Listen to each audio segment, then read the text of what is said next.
International league টি-20তে শুরু থেকেই দুর্দান্ত পারফর্ম করছেন মুস্তাফিজুর রহমান। শারজায় গালফ জায়ান্টসকে 6 উইকেটে হারিয়েছে মুস্তাফিজের দল দুবাই ক্যাপিটালস। ক্যাপিটালসের এই জয়ে বড় অবদান রেখেছেন মুস্তাফিজুর রহমান। 34 রান খরচায় সব মিলিয়ে নিয়েছেন 3 উইকেট, হয়েছেন ম্যাচ সেরা। ওভারের প্রথম ওভারে ভালো করতে না পারলেও দ্বিতীয় ওভারেই ঘুরে দাঁড়ান মুস্তাফিজ। সেই ওভারে মাত্র 6 রান খরচায় নেন 3 উইকেট। চতুর্দশ ওভারের দ্বিতীয় ওভার বোলিংয়ে এসে আলো ছড়ান তিনি। বাঁহাতি পেসারের প্রথম বলে 4 মারলেও পরের বলেই আউট হন জেমস বিন্স। তৃতীয় বলে সিঙ্গেলস নেন কাইল মেয়ার্স। তবে চতুর্থ বলে ব্যাট হাতে ঝড় তোলা আজমতুল্লাহ ওমরজাইকে ফেরান মুস্তাফিজ। পরের বলেই আউট হয়েছেন শন ডিকসন।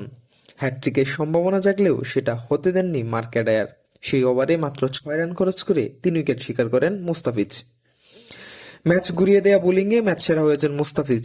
ম্যাচ সেরার পুরস্কার জিতে মুস্তাফিজ বলেন, স্লোয়ার বল আমার সহজাত, শুরু থেকেই আমি এটা করতে পারি।